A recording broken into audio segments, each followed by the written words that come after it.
Genji 2 is an action game which is based on Japanese history. Being based on history, the stages of the game will also be based on famous battles which actually took place in ancient Japan. So here's this giant enemy crab. Welcome to the Giant Enemy Crab Podcast. That thing that I have to do. I'm your co-host Fliz. I'm joined by my two wonderful co-hosts KylarEmiya. Hello. And Strider1. Greetings. And we are here, as usual, to talk about gaming news. It's looking like kind of a slow week, but man, yeah. It's just been like, sometimes we just don't have like a lot going on for the week, video game wise. We're all adults. We all have jobs. It is what it is. So this week we were kind of enjoying the Guilty Gear 2.0 release. Everybody's been playing a little bit of that. Some League of Legends. But other than that, y'all been playing anything this week? I've gone back to Warhammer 40k Dawn of War and playing Definitive Edition. Ooh, is that the one that didn't work when you guys, like, the multiplayer was bunko, or the optimization? Something was wrong with it, right? When you guys first started? No, I think you're thinking of was that Space Marine? I think that might have been Space Marine when it launched. Or yeah, Dark Tide was the one that was like kind of rough at the start, which is much better now. But no, this is like an old RTS like strategy game. That's for Warhammer 40k. I think it came out like originally 2006, 2004, somewhere around there. And the definitive edition is kind of like the remaster of it. It has all the DLC that originally released, eventually released for the game. And me and Soon have been playing it. It's been a lot of fun. That's what we've been doing. It's nice. A good time. I'm always kind of curious about, well, like, I know I feel like it should be more popular than it is. Like, I know people know of it, people play it, it is popular, but I feel like it should be like the Space Marines are so cool, the orcs are cool. I don't know any of the other things. Like, that's what I mean by, like, it should be more popular. I love the stuff I've seen, but that's it. Like, there should be like shows maybe, or movies. I don't know. Well, they're making a show. Henry Cavill is actually working on it. He's directing it, and I think he's starring in it as well. Because he's a huge Warhammer fan. I think he plays Custodes, although I could be wrong about that. But he's making I think a TV you're show. right. Because I've seen that clip where he's like just talking on a talk show, and he's like, they're like, what do you do for fun? Oh, I play Warhammer. And the host is like, oh, okay. The other guy sitting there is like, oh yeah, what do you play? Oh, Custodes? Yeah, okay. And then they're like, should we? Yeah, let's do this. And then they just continue, like, they're like, this is what it is. We're both Warhammer fans. We're immediately friends. Yeah. So we've been playing the RTS, and the RTS is a lot of fun because they have a lot of different races, and all of them are like fairly unique too and fun to play. And I hate fighting some of them, but you know, that's just how it goes. And my Necrons are in it. I love the Necrons, and I get to play my Skelly boys, my metal Skelly boys in Dawn of War. You get to be like a necromancer. Is that a thing? Yeah, it's actually really cool because what they are is they're like they're basically like metal undead, right? And the way they work in the game is they're free. The regular units are free to make, right? And they're pretty strong too, but they're very slow. They're really, really slow. What's cool about them is whenever they die, each one of them, whenever they die, they have a chance to just like pull themselves together and stand back up again. So you pretty much have like this walking slow army of just undeath that slowly marches with laser guns, and that laser guns have like an axe at the end of it. So they're actually really dangerous in melee too. So if they ever reach you, it's pretty scary. That's cool. It's like a literal wall of death, a tsunami of death coming at you. Yeah, it's a fun time. I really enjoy Dawn of War 1. Nice. Strider, what you been? I ain't even seen you all week. What you been playing? What you been doing? Big thing is I've been playing through Terraria with some people. On our, like, every 4 to 6 months we play through Terraria in a random assortment of mods, and that's what we're doing here. Nice. But the other thing I did is I read the irae spin-off. I got through that And I forgot how much I like those characters. There's a spin-off? What is that? Yeah, interview with Zekube. It follows Wilhelm during a mission he is assigned by Reinhard during World War II. Oh yeah, I know what you're talking about now. We thought about playing that. I remember that. It's really good. Like, yeah, I remember people were saying that's really good. It's much tighter pacing because basically the story is them dealing with the last arcane. The last truly magical being that exists on the planet at that time. I got you. And I forgot how good the characters are. And they're by far my favorite part of the SRA. Oh, this is the visual novel you guys were talking about a bit, yeah? Yeah. Yep. I really liked the original one. And I was like, I know you said when I talked about it, you said you didn't want to play it. So I was like, I guess I should probably just read it at some point. And it's much tighter pacing than the base game. I imagine. It's like such a low bar, to be honest with you. Because like as much as I love Disarray, like the original story, or at least the one we played, Amantis Amantis, the way the writing is for that game can be very frustrating at times, because like the characters will talk about things that you are not supposed to understand yet, and they will do it for a long time, multiple times. And it's really cool when you eventually piece together like what's happening, what's going on. And it's helped along by the fact that pretty much every character, we actually went through and like rated the characters at one point afterwards, and like all of them are like 8 to 10 out of 10. All the characters are super good in it. But still, even then, I was getting like really frustrated at times of like, I don't understand what's going on. Weird things are happening. And it was, oh my God. It's the amount of like literature references that are made throughout it is also insane, because the spin-off interview has a ton of references to biblical figures. Oh. And most of it was going over my head. But yeah, I can see that. But I did start to piece some things together. But also just knowing everything about DSRA, it's like, oh, this is much easier to follow along once you have like the basics of it. Like, I think I read Disarray released their Chinese version, right? Yeah, they did. Earlier this year. Which is crazy. I can't imagine them like translating this whole thing. Like it's such a long story that'd be absurd to try to do. Yeah, no, because the studio that originally translated DSRA into English, Light, their parent company went out of business and went bankrupt. So they, also went out of went bankrupt in like 2019. So like, because there was supposed to be a spin-off that, or like a mobile game that combined the different universes of that universe, like the different laws, like basically with each god running, and what their law represent. It was going to combine all of them, and even stuff from this spinoff was supposed to show back up. It basically, and then it was supposed to be like the actual reason why the throne exists. Oh, we're getting the spoilers. Not that they matter, because you wouldn't understand any of this anyways. Like the throne, it does not matter in the slightest. I'm sorry, Fliz, we ruined the whole thing for you. You can never experience it. Oh no, take me back in a time machine. So I wasn't even listening. Dude, I can tell you the entire thing, and it literally will not make sense. It would be gibberish, I guarantee it. Hey, you know what? You've had me watch all of Evangelion. I don't know what's going on there. You've told me everything about Elden Ring. I couldn't tell you anything about it. This is pretty normal for us.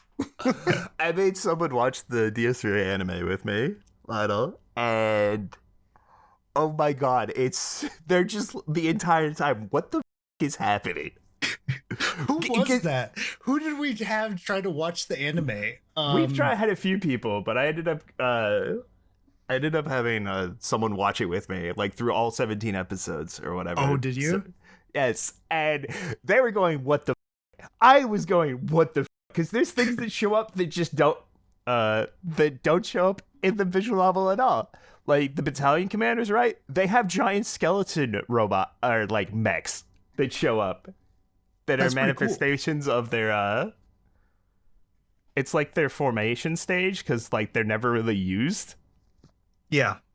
In because they usually just use their creation pigment stage. But I was just like, what the f is happening? They're going, what the f is happening? And it was just confusion. Oh. Okay. Well, that's pretty cool. But yeah, no, those are the things I've been playing. And I can definitely recommend DSRA if you've his spinoff if you've played the original. But the original game is one of the most tuney things to ever exist. And if you do decide to play it, make sure you look up the route order, because otherwise it's gonna make even less sense. I'm so sad that Steam does not record my playtime of that accurately, because I think there was like something we had to do like a mod or something to make it. Yeah, we have a definitive edition like patch thing, right? To restore the correct aspect ratio for the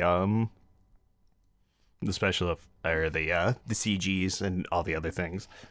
Yeah, but to get through that story, it's tens of hours. How long did it take us to get through? I think 85, roughly 85 hours. Yeah, it took like 80 hours. And I was frustrated going through it at the time, like multiple times, but I can guarantee you by the end of it, it was worth it, because there's no story like Disarray out there. It is really, really cool. It's just difficult to get through, but it's very satisfying getting through it once you're done. You know, because like there's literally a character says towards the end of the third round is like the story and plot are cliche and not the greatest, but the actors are the greatest part of it, and I 100% agree with that perspective. Like even in universe, even the author was aware that like the best part of this series is his characters. And then he gave an interview talking about some of his series, like I think semi-recently. And when he was talking about DSRA, he's like, I think it's the worst plot, but it has the strongest characters. Yeah. Which is what makes it like probably the series that is most beloved by my fans, like to paraphrase. It's good. I like Disarray. I don't think I'd ever go through it again. but I like it. I'm glad I did, but holy, going through the common route would be so goddamn painful though. Yeah, I'm pretty sure the common route is longer than the spin-off was, like, to get through for me. I was reading it on my own, so I was able to get through it like twice as fast. Instead of just having to let it autoplay. All right, sweet. Yeah, I don't know if I could do it, man. I finally started going. I put almost 60 hours in Red Dead 2, and I finally started just doing story missions back to back, and I just put it down and haven't picked it back up. Like, I was having much more fun wandering around hunting mostly. I really like hunting animals. Yeah. You just made a living just hunting animals, and just that's what you do. That's the game. You're like, oh, there's a story. Well, my goal for the longest time was kill enough animals to pay off my wanted level. And then I did that, and now I got to play the story, and it's fine. I killed a lion. That was pretty cool. But other than that, we've been playing the Guilty Gear. How are we I really just, it's been so nice having people to play Guilty Gear with. Oh yeah, I missed it a lot. Does anyone how else, are you guys feeling about this update so far? Does anyone else feel like Jam was definitely designed before they did the rebalance? Oh yeah, I think that a lot of people have been saying that too. It's like, it feels like Jam was totally meant for prior to 2.0. For season 4 strive, not season 5 strive. Like, dude, her combos are just like are so strong. She's Slayer 2. she feels like the most put together character right now. And that could just be, you know, a symptom of like no one knows what's going on right now. But still, she definitely feels strong. Yeah, she just struggles. She struggles in matchups with ranged, against characters with like big ranged options. But if you don't have that, good luck. I haven't felt. I got like double perfected by an Axel the other day. I forgot what it was like to play a big body character that struggles to get in. I didn't know what to do. It's been like Potemkin's had so many abilities to get in. I just sat in the corner getting spammed, and I like it was it's when you think about like somebody being bad at a game, and you like your friend, you're just like Hadoukening them in the corner, and they don't know how to play, and you're like, I got you. You can't do anything, and they're like, this is what you play. This isn't fun. And they just don't know. I felt like a child. Like I could every option I tried was a massive failure. I'll have to figure out what to do now, but man. Yeah, because the change to Axel's command grab now means it snuffs Hammerfall, doesn't it? If it just... Everything snuffs Hammerfall now. Everybody they just do lows, and you can't do anything. When you were reading the patch notes, you're like, that doesn't really matter. I'm like, you have no idea it's lows beating armor. You're just gonna get your ankles broken. You got so used to the armor on Hammerfall, you forgot what it was like. Well, it was fine up until I ran into that Axel, and I couldn't do anything. You know, keep in mind, like, this is a Vanquisher Axel. I got schooled. I have to relearn how to play. And I thought I was learning Leo, like, man, it does suck to get in with a character. Well, at least I have Potemkin, and it sucks to get in with him too. Like, everything sucks. Yeah. It's all right. I'll figure it out. I'll learn. I've lost enough times. What's losing more? Yeah. I mean, also, I think the consensus for the patch is like W patch, like one of the best fighting game patches in modern day. And what's crazy too is the 2xKO patch came out as well. I think like 2 or 3 days before 2.0 did for Strive, and it's also regarded as like super good. Yeah, like everyone loves it. Yep, they made a ton of changes to like how tagging works, so it's not as powerful now. And also I think they nerfed like really long combo strings, so you can still do them, but you're just not rewarded as much, because I think it's not that it does damage. It's just it builds the I forget what 2xK calls it. The burst, like whatever the burst is in 2xKO, it builds it more the longer the combo goes on, or something similar. So you get more player agency even when in a long combo. Yeah. So there's also like some really good system changes with 2xKO as well. So like really cool to see. And what's really fun is seeing so many new players on the Reddit for Guilty Gear, like asking questions, like wondering how certain mechanics work, or like, why doesn't this grab here work when I do this? It's super exciting. It feels like I'm playing. It feels like when I first started playing Guilty Gear, right? Like you guys, everybody, I was streaming back then, and everybody's like, yo, there's this game coming out, Guilty Gear. Ever heard of it? No. They're like, you're going to play this character called Potemkin. And I was like, huh, all right, let me try this out. I tried some other characters, and I tried Potemkin. I was like, you know me too well. Like, this is all I'm going to be doing. 1,200 hours later, and I'm like feeling like I did when I first started. Like, I love the game. I love that game. I really do. It's probably top 5, if not top 3 games of all time for me. Oh yeah, it's just such a good feeling. I'm it's like number 2 in gaming, which I never expected. But I guess Tekken and Mortal Kombat really shit the bed, like really bad. Oh, yeah. I thought those would always be top 3 with Street Fighter.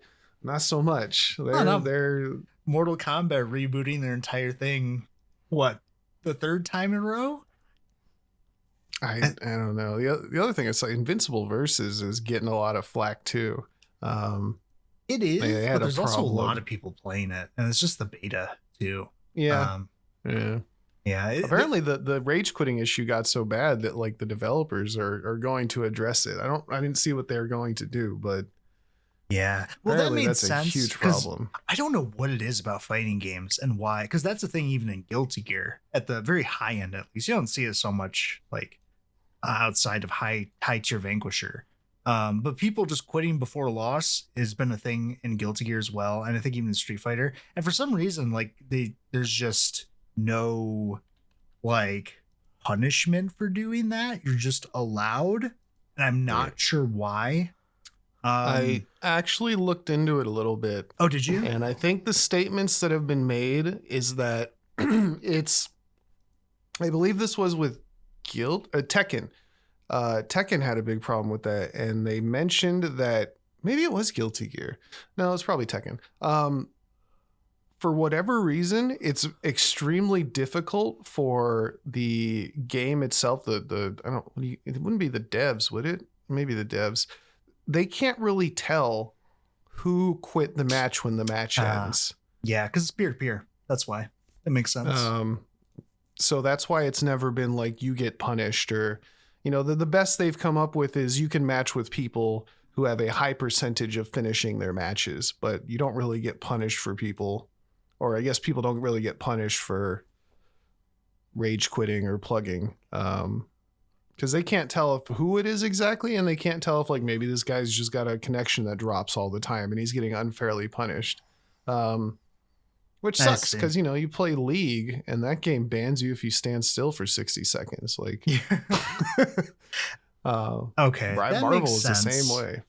But the Marvel, god dang it, Invincible Versus, it was such a problem because they had this thing going on, this promotion that they were doing where the top 20 in ranked for the game would show that your name would be in the credits if you made it by a certain date. No, yeah, don't do that. So everyone is fighting to get to the top 20, and people were doing the scummiest shit possible, or I should call it the scrubbiest shit possible to get up there. And we're talking like the whatever helps you get a win. They were doing it, and Diaphone has a great video about it too. And he did make it. I think he was like number 20, but he did make it to the top 20. He was talking about how Invincible Versus is a very fun game. It's a very scrubby game because some of the things that you can do in it are just like, it does not follow normal convention for most modern fighting games. Like the idea of imagine a DP, right? Where if you block the enemy's DP, they get to punch you in the face if you try to punish them. That is the thing. Safe on block DPs. Yeah. That, and there's a lot of stuff like that in the game too, where it's just a lot of new, like, no other game does this because it doesn't really make sense, and Invincible Versus is doing it, which is cool to see, but it makes people mad, and at the same, like, the modern fighting community, like, kind of mad about it, and also everyone's rage quitting to try to get to the top 20 and get their name on the credits. So dude, it's funny because after I heard about it, I was like, man, I remember a game. I think it was Vector Man. I think when Vector Man first came out, maybe it was Vector Man 2. One of them came out and they had like a contest. First person to beat the game, like send in video recorded proof and we'll, I don't know, send you a gift box or something. I was like, that wouldn't fly today. Like you just couldn't. Like, people would just break it instantly. Like you'd have it out for 6 hours and there'd be mods to just walk to the end of the game. And we're seeing that with Invincible Versus. You can't do that stuff anymore. I don't know. Do you guys have any interest in picking that up? I mean, Invincible maybe. Versus? I still need to watch like 2.5 seasons. Dude, I almost, if this was a show about it, I'm like starting to rant about it. I've been watching the newest season, and look, I like violence. I love the Raid. I love the Raid 2. I even watch The Night Becomes Us or whatever. Like some of those are, you know, I love violence in entertainment rather, excuse me, not real life violence. And Invincible, man, I've been watching it with my wife, and every other scene is like a dude straddling another dude and punching him so much that blood is like shooting all over the place. I'm watching a character like get his guts ripped out for like not five, that's a little extreme, but genuinely 2 straight minutes of watching a character get his intestines pulled out, and I'm like, I'm not All right. queasy with it. I'm just kind of bored. Like, I want to see the story continue. I've seen, especially when the animation isn't on anime levels. Like, I was gonna say, if the fight scenes were actually like were better, like more interesting to watch, because ultimately, like, it's a lot of just like stills of two things flying into each other, really, and a big punch, boom, they go flying. Another big punch, boom, they go flying, and eventually someone's intestines are being pulled out. Like, it's a lot of that. What were you saying, Strider? No, I wanted to talk about when you were talking about Invincible versus where games don't do things, right? You were making me think of the Bleach game, which is probably the fighting game that tries to be the most lore accurate it can be, right? Because in the Rebirth of Souls fighting game, right? One of Aizen's mechanics is that is at the start of a fight, if he's in his base form, because as Bleach Rebirth of Souls goes on, you can transform into higher states, right? But in his base state, if he has his special gauge, like his unique mechanic and his full gauge built up all the way, he can cancel the first damage he's going to take with his Zanpakuto, right? Okay. The problem is you can't do this against Ichigo because he never showed it to him in the so you literally Hard cannot counter. do it. Like, Ichigo literally just has a better matchup because of that, because you can't cancel Ichigo's first special like you can with every other character. That's pretty cool. I get why people would be mad at it though, but that's pretty cool. It's like, is that game trying to be like a competitive fighting game or no? Because I saw some people talking about Sparking Zero, and they're like, why is this game not, as popular as I feel like it should be? Why didn't this game blow up? And I'm like, did you see that tournament where they were all just flying up and down the entire thing until the timeout? And then, like, it's not a legit fighting game. It's not competitive in any way. Is Bleach trying to be more than an anime fighting game or no? Not really. It's trying to definitely be more lore accurate than balanced, is how I was looking at it. It's like, characters just have mechanics that they should because it's based on their abilities, but I don't know how well balanced it is. Yeah. It's like those Naruto Ninja Storm games. Those were fun, I remember, but they are not competitive games whatsoever. I think like anything can become competitive, like as long as it's fun. I think the main difference on whether it becomes like largely competitive, like an actual fighting game, is whether it's entertaining to watch though. Like the whole Sparking Zero. Remember the infinite like The attack that Yajirobe. Hercule or something would do? That did like no damage, but you just couldn't escape from it anyway, so it didn't matter. It would time out.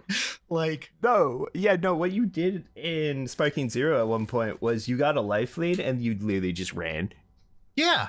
And that's not with the androids. fun to watch. No, Yeah, they 'cause- literally had the tournament, and the judge came out and told them, you guys can't do this anymore. Please stop. Yeah, no, Oh. because Bleach is unbalanced because it's literally just every character has a unique mechanic, like for the most part, and they made them more lore accurate than balanced. Because apparently Kenpachi's whole thing is that he just gets stronger the more you hit him, which is very on brand. so he has a lot of quote unquote robberies in his fights. I'm gonna use two hands now. Pop. That's illegal. That's not lore literally, accurate. I think, his final special move, because Probably. because as you go up stage, your special move that actually damages the opponent's health bar gets stronger, and his is literally just, I'm gonna swing with both hands. Oh. But yeah, no, one of the funny things is Tosen's Bankai, right? Blocks your opponent in a field of vision appears around them is the only way they can see, right? Like outside that circle, they can't see anything. But the more they get hit, and the more they hit Tosen, the circle widens. Oh, that's pretty cool. That's pretty neat. I don't know how that works. If you're playing on one screen. Wait, can you play on one screen and two people? I don't think there's split screen. Oh, yeah, because that'd be a little difficult. Yeah, no. Soifon has her insta kill. She hits you with a certain move twice, right? There are guaranteed ways to go into it with 100% meter. And then, you know, final Getsuga Tensho Ichigo is just his first two special moves do 0 damage once you drain the opponent's life bar twice, right? They don't do any damage. The third one instant kills, no matter what. Seems balanced. I like it. I mean, most characters kill in 3, some can kill in 2, so it doesn't put him ahead, but it's still funny. All right. To answer your question, I don't think I'm going to pick up Invincible versus. It does not look like appealing to play. Like, it's something I would play for like once, like one time I would play, and then I probably wouldn't pick it up again. Yeah, but that's just me personally. I'm kind of in the same boat. I would never like play it seriously.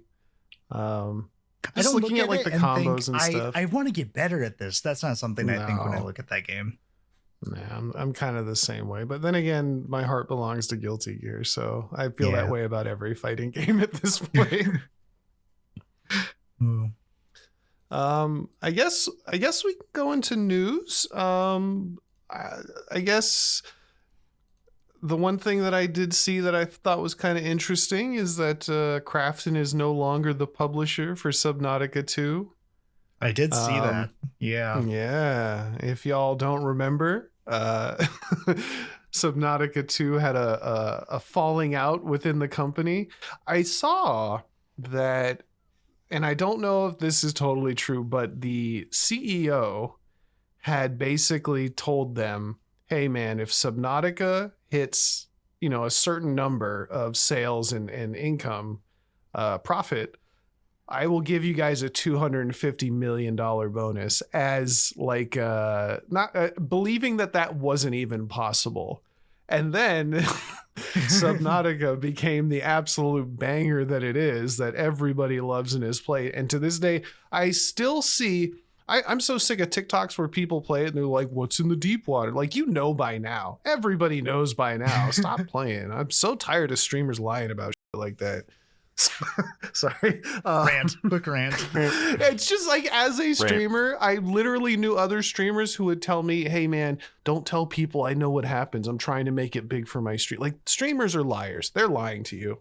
I'm but breaking are you lying the code. right Brought now? to you by a streamer. Are you lying Brought right to now, you by though? a streamer. No. I tried to keep my streams as honest as possible. If I knew something was not scary or stupid, or I knew it was happening, I wasn't gonna fake it. Like, I don't have that jump scare scream. I don't have that kind of mentality. I never have. So sorry about it. So when people did it, when grown folks I knew were doing it on purpose, screaming and wearing heart monitor. Oh my God, stop. Anyway, and then that happened. The 250, the numbers were met. And then when the CEO realized that he'd have to pay out this thing that he wrote in, these $250 million, he started asking, I don't know if it was ChatGPT, but he started asking AI on a daily basis how to get out of this contract. Yeah. Yep. We talked about this on an episode. We did.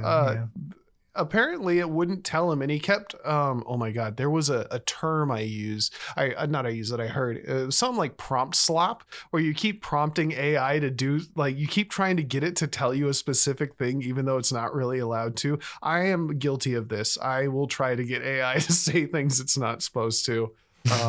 If it doesn't give me the answer I like, but that's just because I like messing with it, until it basically told him, yeah, fire them and it should be fine, which he did. And then he got sued. And I guess all of Subnautica 2's rights have gone to the original devs, including the release and everything going on with Steam.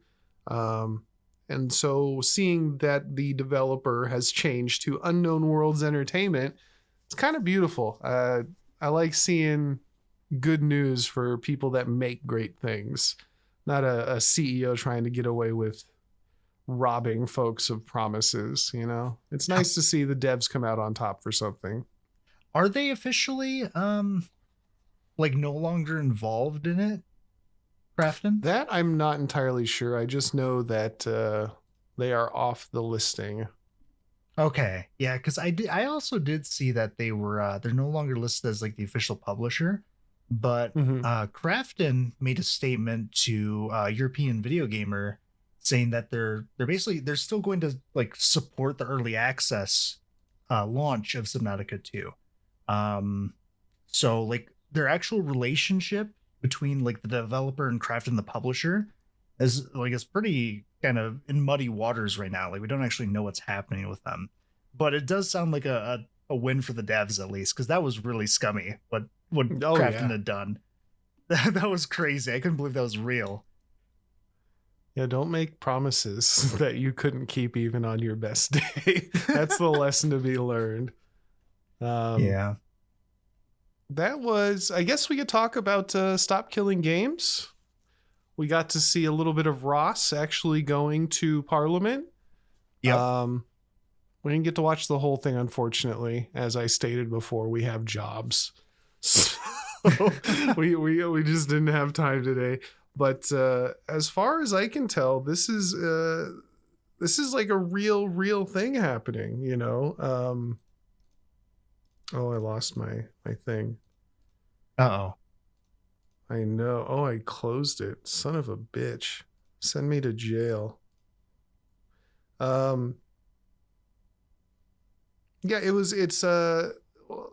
it's not just the main thing that I noticed from Ross the last couple times he talked is it's not just about games telling you that they can take away your stuff like legally, like well upon purchase, that they really don't care about. Well, they said in their purchase agreement that they can just shut it down whenever. They're like, that shouldn't. The fact, since you can't own a physical copy of something, and well, I guess you can, but like it's becoming more and more rare to own a physical copy of something. That doesn't seem fair to the consumer at all. That everything should come with a label that says we can just take this away whenever. So it's more than just adding more to the license agreement. It's actually making it so we can have games not just be taken away regardless of what the company says. Which it still makes me mad that Pirate Software did what he did, because all he had to say is, I'm a dev and this is for consumers. So I don't like this because it makes a dev's job harder. Instead, he did what he did. So all he had to say was one little different thing and it would have been totally acceptable. Yeah, honestly, like watching what they presented, they've done a really good job of like covering a lot of their bases on what they want, and also responding to like what the industry is trying to respond with on why they can't, or as I think that they mentioned, like solutions that are not actually solutions and just pretending to be them, where they've had like instead of them actually making games that people can keep even when services stopped, just having like a clause in there with a right to resurrect. That is not a solution, because exactly as they put in there, these games have things in them that make this extremely difficult, where only like even fellow professional software engineers struggle to do this, and it's very rare that it's actually they succeed. Like it's just very difficult to do because there's things preventing that in the first place. So having a right to resurrect is not a real solution. Along with like guaranteed, like, oh, the game will last for at least 2 years, also not a solution. And there's more stuff too, but they've presented this really, really well. Something that I'm very happy to see, and I'm hoping that they keep going strong, because so far they have a really, really strong argument and a really good presentation. I love seeing it. They're taking it so much more seriously than I would have ever thought. I don't know, something about taking video games, like to see it actually in action legislation is kind of cool. Yeah. And like we said, this isn't legislation actively happening. This is still the first step to legislation happening. Yeah, just the presentation to the parliament is basically what this is. Exactly. Like, and then from there they'll decide. Yeah. From there they'll decide to move it up or not, and it looks really promising. So everything's slow. It's basically a change in the gaming development and publishing landscape, which we've been saying since the start needs more regulation.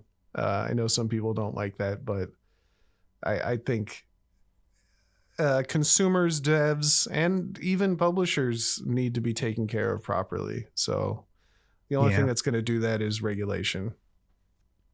So I think good for Ross. Go Ross.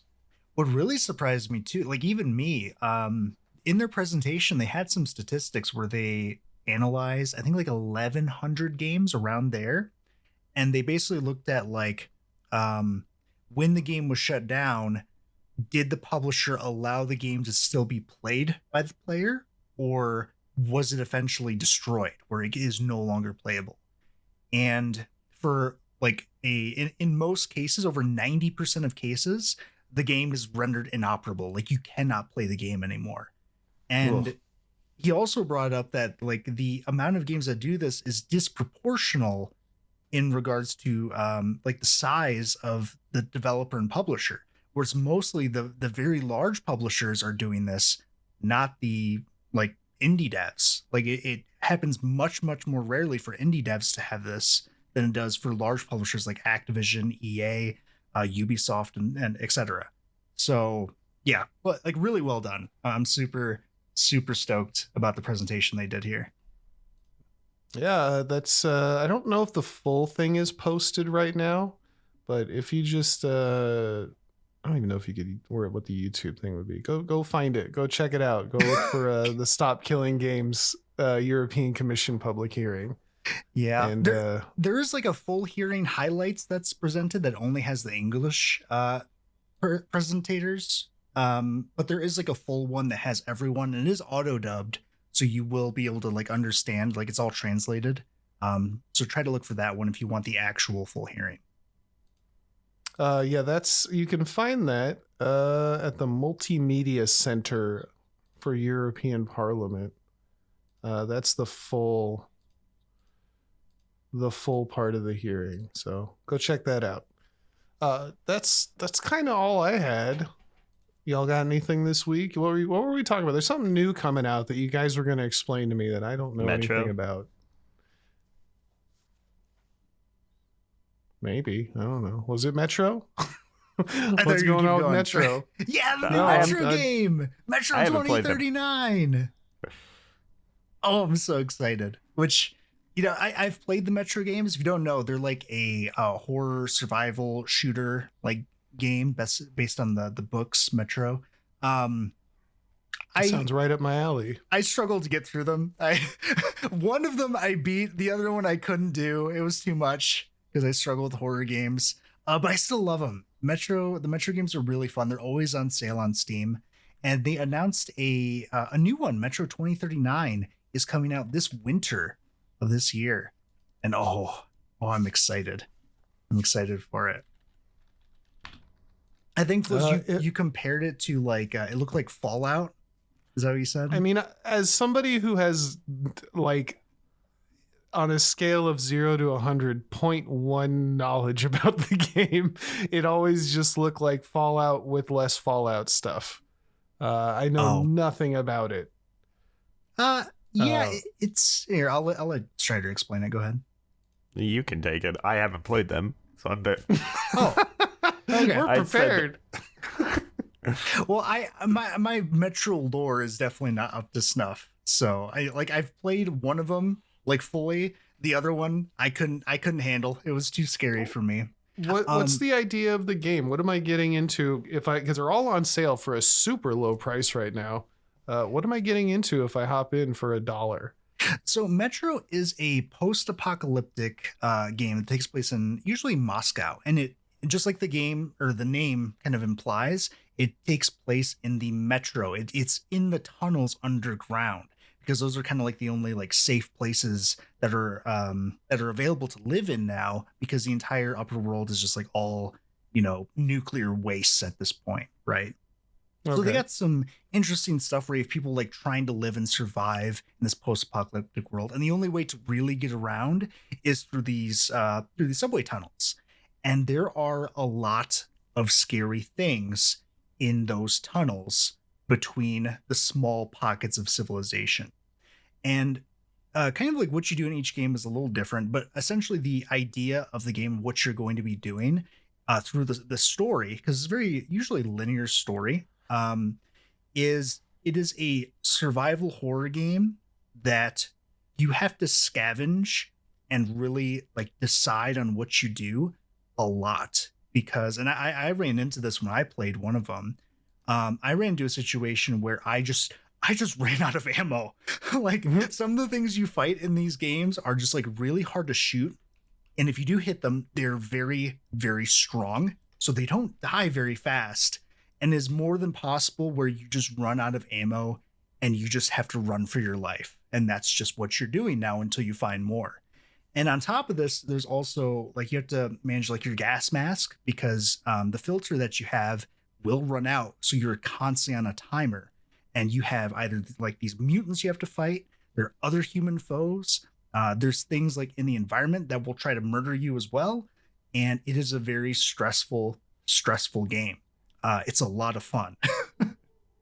And it feels like it's been a long time since we've gotten a Metro game. I didn't play the latest one, which I believe is Exodus.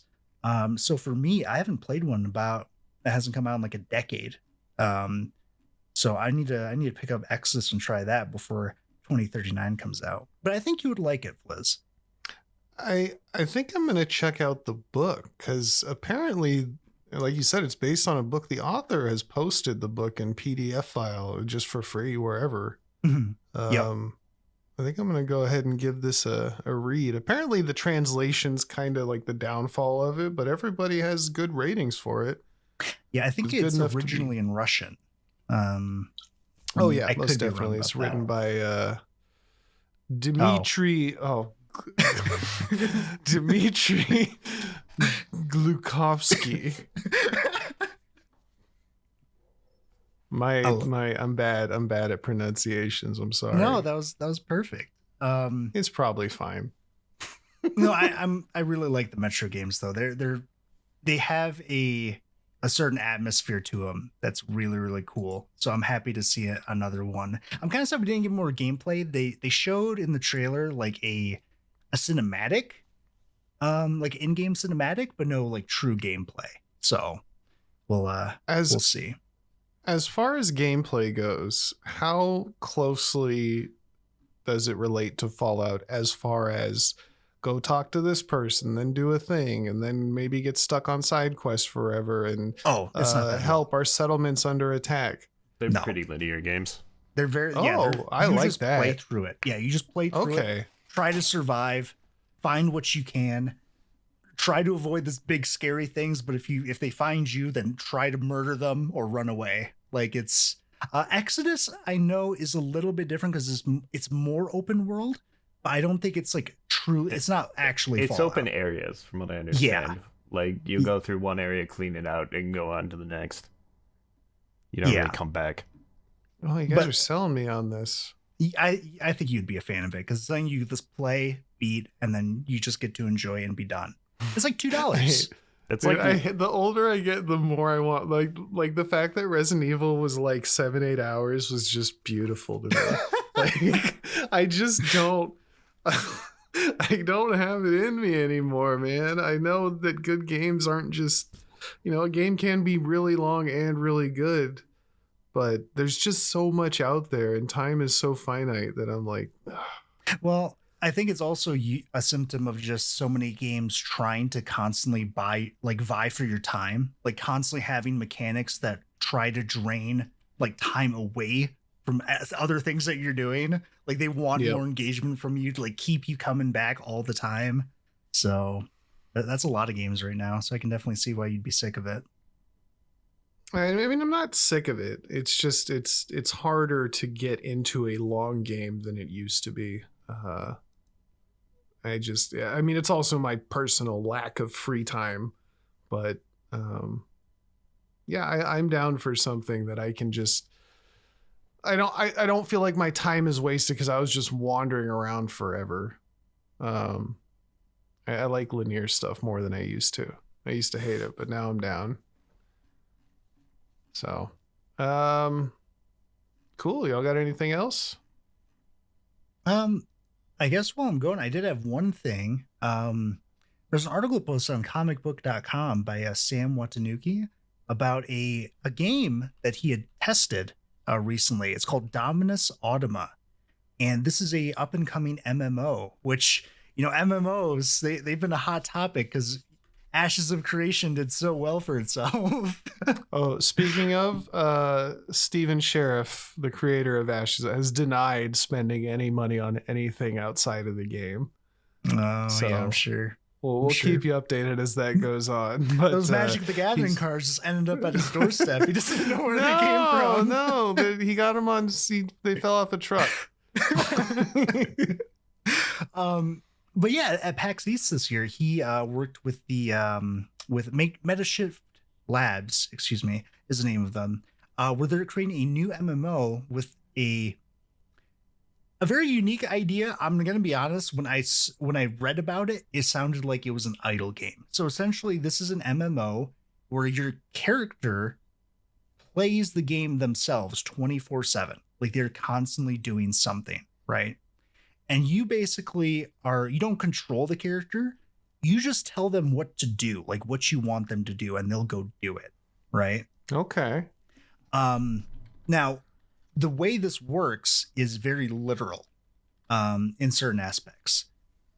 Because when you make your character in whatever class or whatever you want them to do, you have to basically program how they fight. So you are going to be deciding if there's an enemy and there's 5 other enemies next to it within this much distance, that's when I want you to use the spell. Right. Don't ever do it other than that. And you pretty much are going to be designing a rotation for your guy to do in combat. And basically the better you get at it, the more efficient and stronger your character is. Pretty cool. I've said it before, the Gambit system of Final Fantasy 12? I don't remember which one it was, but basically you set up all your characters to do things basically if-then statements for all your party members. I love that one the most. Yeah. So this is kind of, I'm depending on how this looks and ends up, I might be super down for this. Yeah, and there's more too. It's not just a text. Also, there are skills like a blink spell where you can teleport, and you can set triggers for it. Where if this type of enemy is this close to you, I want you to use this to get away, and so on and so forth.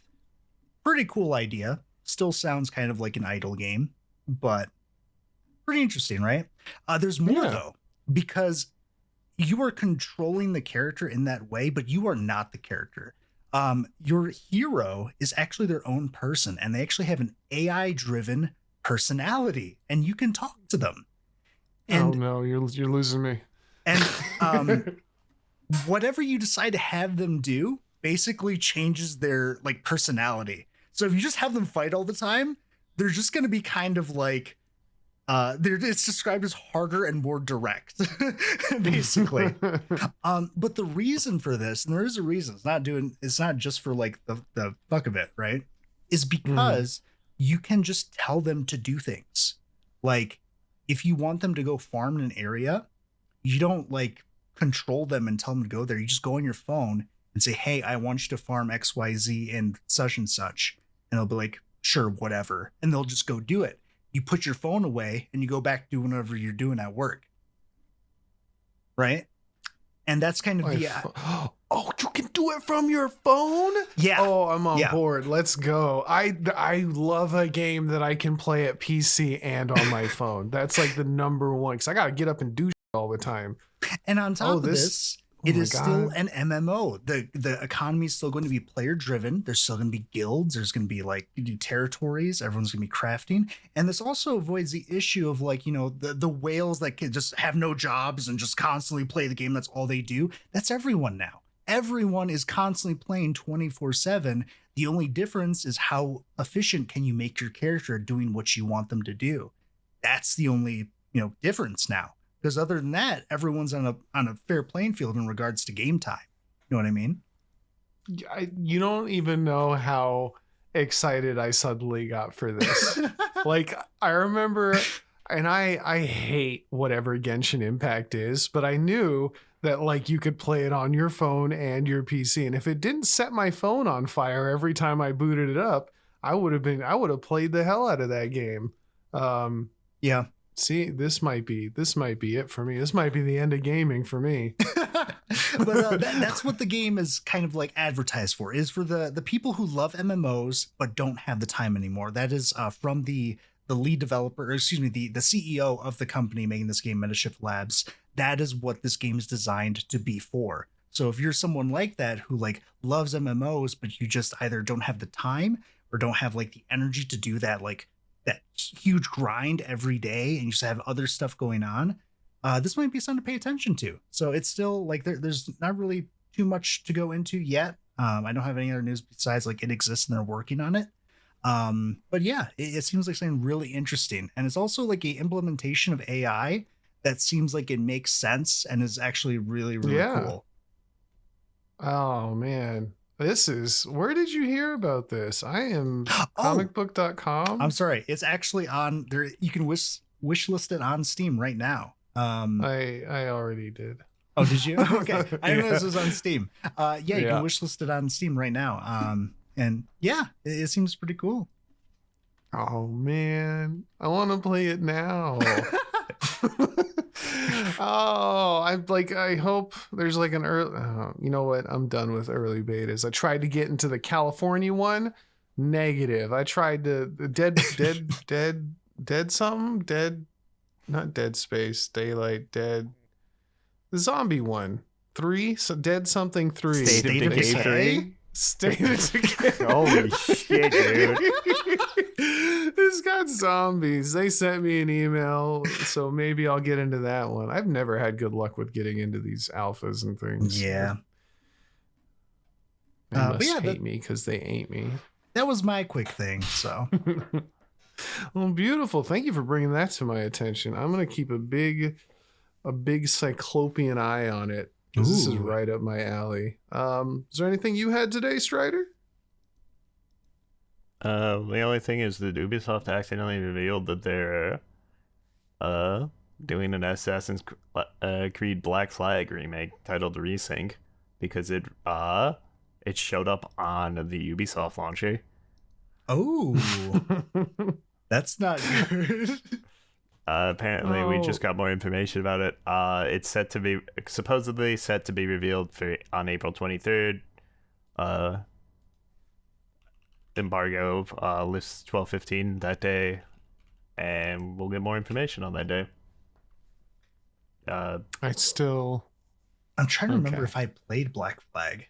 Yeah, at some point, a lot of Assassin's Creed just ended up like homogenizing for me. Look, no, they're all the same except one has Vikings and one has pirates. That's how it is to me.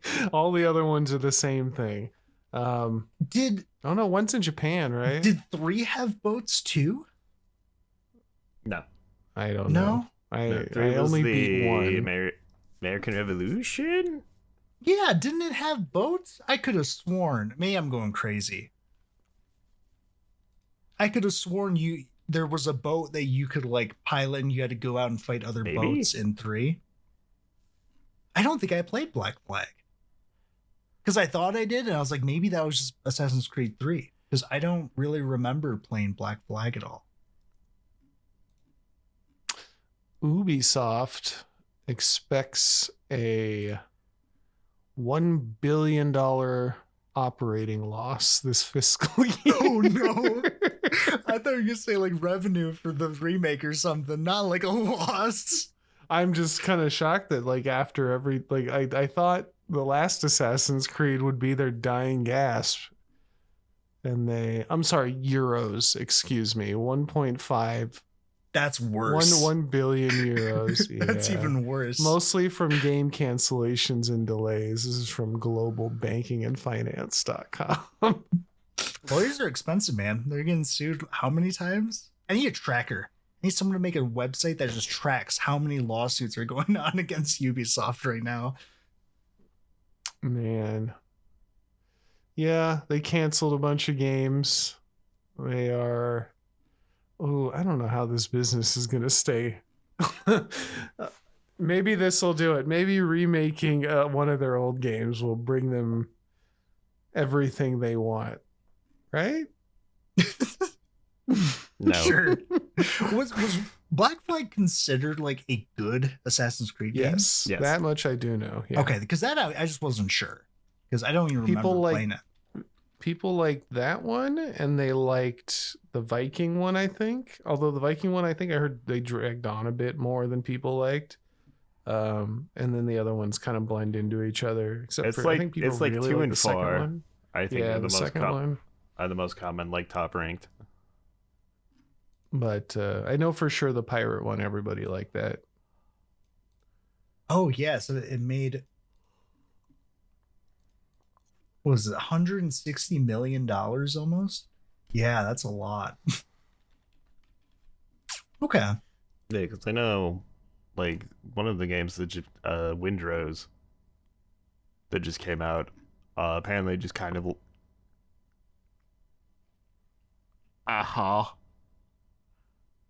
It kind what? of... My jaw popped. Having medical emergencies during recording. We're okay pausing for that. Ow, as I was saying, Windrose kind of just like lifted the Black Flag's like ship combat. It's like very similar. And apparently that game's doing really well. Like it's a very similar combat. Oh, I see what you mean. Yeah. It definitely looks like it. Yeah, it's actually like they just give me that. You're very right. I'm still so sad Wild Rift died. Man, that game was so cool. I don't know why I'm thinking of ship combat, and all they had to do was release it for free and then try to live off of, but they didn't. I don't know why they did that.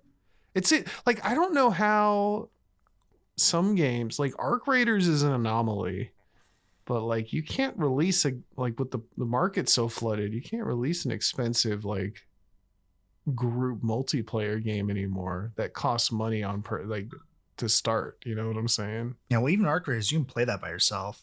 Like, yeah, that's. I did see a thing. Okay, well, do we have any more about Assassin's Creed before I make this last little thing? No, that's about the end. All right, cool. What did I see? Arc Raiders. I really wish I saved that article. Should I even? Basically, they were not questioned.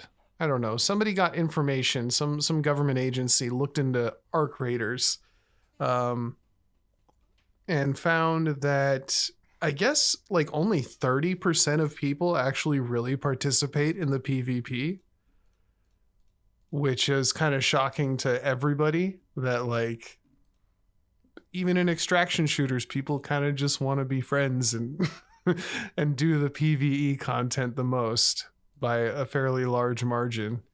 Yeah, I remember that sort of became a thing. You had people like role playing as like medics too. That became like a very popular flute thing medic. to do. I did that for a little bit. That was fun until people until people shot me, and then I didn't want to do it anymore. Yeah, but that's, I don't know, just kind of a cool thing to find out that even in I don't know, it was advertised mostly as PvP. And then they even do something where like your servers that you join are geared toward, like if you kill people a bunch, they'll start putting you in servers that are with other people who like to kill people a bunch. Yep. And then there's like safe servers for people who, and it's not shown to you, but they're, you know, it's been figured out that like if you just like PvE content and being friends, they'll put you in servers with people who also enjoy that. That's pretty cool.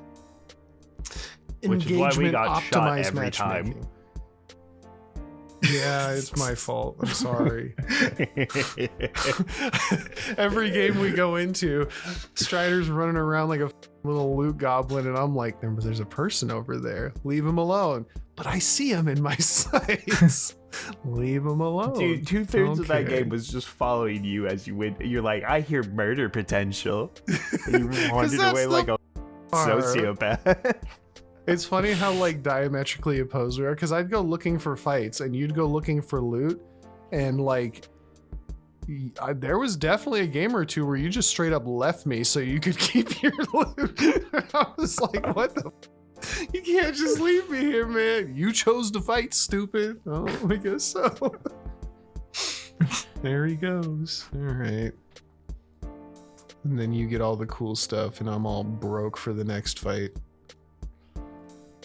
Fair. All right.